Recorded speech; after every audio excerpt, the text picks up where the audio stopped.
Chapter 6. "I suppose you have heard the news, Basil?" said Lord Henry that evening, as Hallward was shown into a little private room at the Bristol, where dinner had been laid for 3. "No, Harry," answered the artist, giving his hat and coat to the bowing waiter. "What is it? Nothing about politics, I hope? They don't interest me. There is hardly a single person in the House of Commons worth painting, though many of them would be the better for a little whitewashing." "Dorian Gray is engaged to be married," said Lord Henry, watching him as he spoke. Hallward started, and then frowned. "Dorian engaged to be married?" he cried. "Impossible! It is perfectly true." "To whom?" "To some little actress or other." "I can't believe it. Dorian is far too sensible. Dorian is far too wise not to do foolish things now and then, my dear Basil. Marriage is hardly a thing that one can do now and then, Harry." "Except in America," rejoined Lord Henry languidly. "But I didn't say he was married. I said he was engaged to be married. There is a great difference. I have a distinct remembrance of being married, but I have no recollection at all of being engaged. I am inclined to think that I never was engaged. But think of Dorian's birth and position and wealth. It would be absurd for him to marry so much beneath him. If you want to make him marry this girl, tell him that, Basil. He is sure to do it then. Whenever a man does a thoroughly stupid thing, it is always from the noblest motives. I hope the girl is good, Harry. I don't want to see Dorian tied to some vile creature who might degrade his nature and ruin his intellect." "Oh, she is better than good. She is beautiful," murmured Lord Henry, sipping a glass of vermouth and orange bitters. "Dorian says she is beautiful, and he is not often wrong about things of that kind. Your portrait of him has quickened his appreciation of the personal appearance of other people. It has had that excellent effect, amongst others. We are to see her tonight, if that boy doesn't forget his appointment." "Are you serious?" "Quite serious, Basil. I should be miserable if I thought I should ever be more serious than I am at the present moment." "But do you approve of it, Harry?" asked the painter, walking up and down the room and biting his lip. "You can't approve of it, possibly. It is some silly infatuation. I never approve or disapprove of anything now. It is an absurd attitude to take towards life. We are not sent into the world to air our moral prejudices. I never take any notice of what common people say, and I never interfere with what charming people do. If a personality fascinates me, whatever mode of expression that personality selects is absolutely delightful to me. Dorian Gray falls in love with a beautiful girl who acts Juliet and proposes to marry her. Why not? If he wedded Messalina, he would be none the less interesting. You know I am not a champion of marriage. The real drawback to marriage is that it makes one unselfish. And unselfish people are colourless. They lack individuality. Still, there are certain temperaments that marriage makes more complex. They retain their egotism and add to it many other egos. They are forced to have more than one life. They become more highly organised. And to be highly organised is, I should fancy, the object of man's existence. Besides, every experience is of value. And, whatever one may say against marriage, it is certainly an experience. I hope that Dorian Gray will make this girl his wife, passionately adore her for 6 months, and then suddenly become fascinated by someone else. He would be a wonderful study. You don't mean a single word of all that, Harry. You know you don't. If Dorian Gray's life was spoiled, no one would be sorrier than yourself. You are much better than you pretend to be." Lord Henry laughed. "The reason we all like to think so well of others is that we are all afraid for ourselves. The basis of optimism is sheer terror. We think that we are generous because we credit our neighbour with the possession of those virtues that are likely to be a benefit to us. We praise the banker that we may overdraw our account, and find good qualities in the highwayman, in the hope that he may spare our pockets. I mean everything that I have said.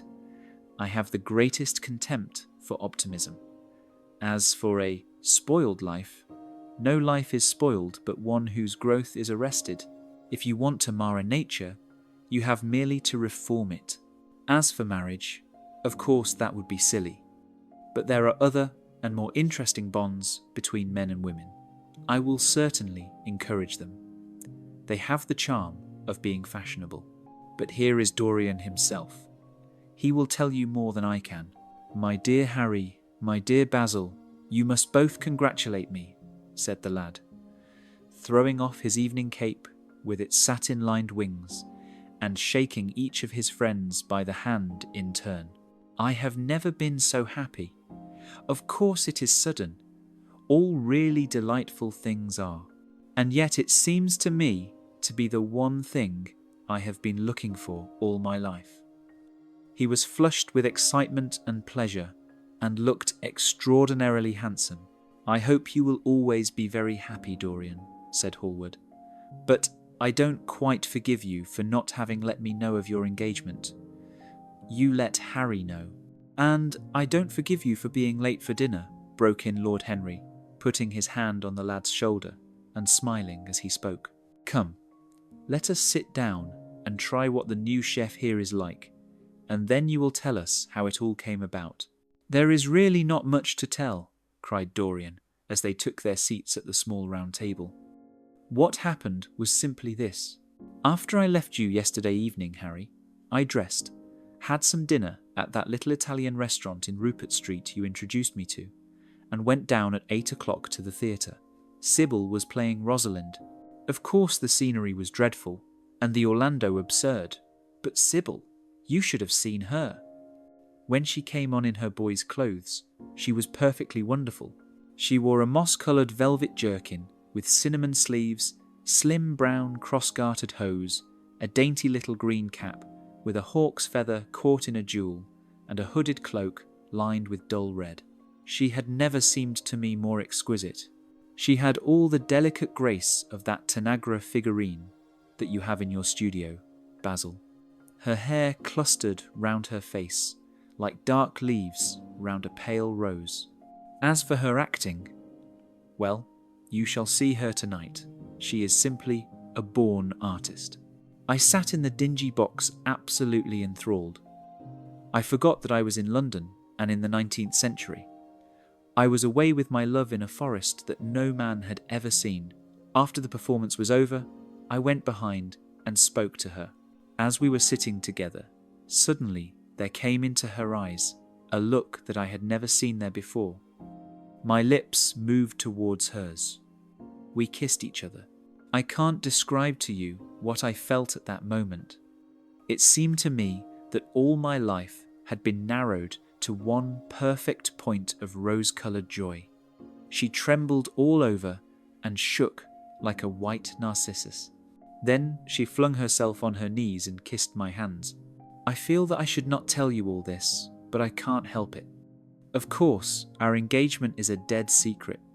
She has not even told her own mother. I don't know what my guardians will say. Lord Radley is sure to be furious. I don't care. I shall be of age in less than a year, and then I can do what I like. I have been right, Basil, haven't I, to take my love out of poetry and to find my wife in Shakespeare's plays. Lips that Shakespeare taught to speak have whispered their secret in my ear. I have had the arms of Rosalind around me and kissed Juliet on the mouth. Yes, Dorian, I suppose you were right, said Hallward slowly. Have you seen her today? Asked Lord Henry. Dorian Gray shook his head. I left her in the forest of Arden. I shall find her in an orchard in Verona. Lord Henry sipped his champagne in a meditative manner. At what particular point did you mention the word marriage, Dorian, and what did she say in answer? Perhaps you forgot all about it. My dear Harry, I did not treat it as a business transaction, and I did not make any formal proposal. I told her that I loved her, and she said she was not worthy to be my wife. Not worthy, Why, the whole world is nothing to me compared with her. Women are wonderfully practical, murmured Lord Henry. Much more practical than we are. In situations of that kind, we often forget to say anything about marriage, and they always remind us. Hallward laid his hand upon his arm. Don't, Harry. You have annoyed Dorian. He is not like other men. He would never bring misery upon anyone. His nature is too fine for that. Lord Henry looked across the table.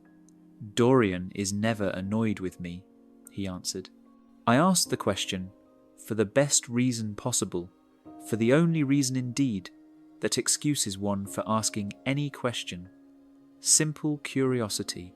I have a theory that it is always the women who propose to us, and not we who propose to the women. Except, of course, in middle-class life. But then, the middle classes are not modern. Dorian Gray laughed and tossed his head. You are quite incorrigible, Harry, but I don't mind. It is impossible to be angry with you. When you see Sibyl Vane, you will feel that the man who could wrong her would be a beast without a heart. I cannot understand how anyone can wish to shame the thing he loves. I love Sibyl Vane. I want to place her on a pedestal of gold and to see the world worship the woman who is mine. What is marriage? An irrevocable vow. You mock at it for that. Ah, don't mock. It is an irrevocable vow that I want to take. Her trust makes me faithful. Her belief makes me good. When I am with her, I regret all that you have taught me. I become different from what you have known me to be. I am changed. And the mere touch of Sibyl Vane's hand makes me forget you and all your wrong, fascinating, poisonous, delightful theories. And those are? Asked Lord Henry, helping himself to some salad. Oh, your theories about life, your theories about love, your theories about pleasure, all your theories, in fact, Harry. Pleasure is the only thing worth having a theory about, he answered in his slow, melodious voice. But I am afraid I cannot claim my theory as my own. It belongs to nature, not to me. Pleasure is nature's test, her sign of approval. When we are happy, we are always good.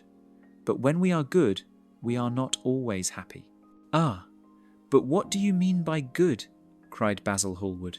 Yes, echoed Dorian, leaning back in his chair and looking at Lord Henry over the heavy clusters of purple-lipped irises that stood in the centre of the table. What do you mean by good, Harry? To be good is to be in harmony with one's self, he replied, touching the thin stem of his glass with his pale, fine-pointed fingers. Discord is to be forced to be in harmony with others. One's own life, that is the important thing. As for the lives of one's neighbours, if one wishes to be a prig or a Puritan, one can flaunt one's moral views about them, but they are not one's concern. Besides, individualism has really the higher aim. Modern morality consists in accepting the standard of one's age. I consider that for any man of culture to accept the standard of his age is a form of the grossest immorality. But surely if one lives merely for oneself, Harry, one pays a terrible price for doing so, suggested the painter. Yes, we are overcharged for everything nowadays. I should fancy that the real tragedy of the poor is that they can afford nothing but self-denial. Beautiful sins, like beautiful things, are the privilege of the rich. One has to pay in other ways but money. What sort of ways, Basil? Oh, I should fancy in remorse, in suffering, in the consciousness of degradation. Lord Henry shrugged his shoulders. My dear fellow, medieval art is charming, but medieval emotions are out of date. One can use them in fiction, of course.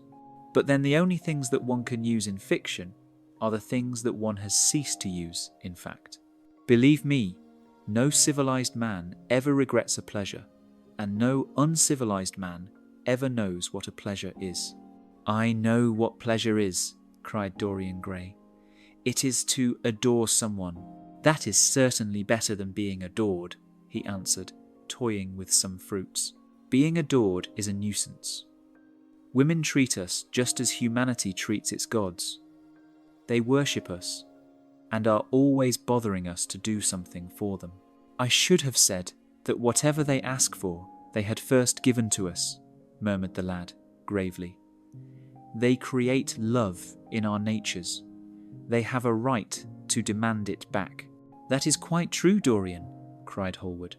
Nothing is ever quite true, said Lord Henry. This is, interrupted Dorian. You must admit, Harry, that women give to men the very gold of their lives.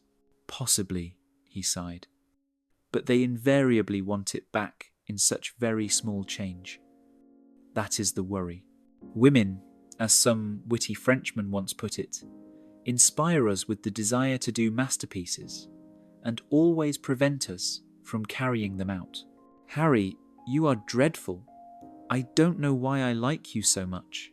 You will always like me, Dorian, he replied. Will you have some coffee, you fellows?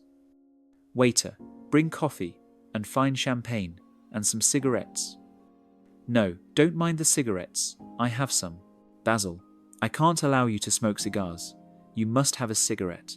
A cigarette is the perfect type of a perfect pleasure. It is exquisite, and it leaves one unsatisfied. What more can one want? Yes, Dorian, you will always be fond of me. I represent to you all the sins you have never had the courage to commit. What nonsense you talk, Harry, cried the lad, taking a light from a fire-breathing silver dragon that the waiter had placed on the table. Let us go down to the theatre. When Sibyl comes on the stage, you will have a new ideal of life. She will represent something to you that you have never known. I have known everything, said Lord Henry, with a tired look in his eyes, but I am always ready for a new emotion. I am afraid, however, that, for me at any rate, there is no such thing. Still, your wonderful girl may thrill me. I love acting. It is so much more real than life. Let us go. Dorian, you will come with me. I am so sorry, Basil, but there is only room for 2 in the brougham. You must follow us in a hansom. They got up and put on their coats, sipping their coffee standing. The painter was silent and preoccupied. There was a gloom over him. He could not bear this marriage, and yet it seemed to him to be better than many other things that might have happened. After a few minutes, they all passed downstairs. He drove off by himself, as had been arranged, and watched the flashing lights of the little brougham in front of him. A strange sense of loss came over him. He felt that Dorian Gray would never again be to him all that he had been in the past. Life had come between them. His eyes darkened, and the crowded, flaring streets became blurred to his eyes. When the cab drew up at the theatre, it seemed to him that he had grown years older.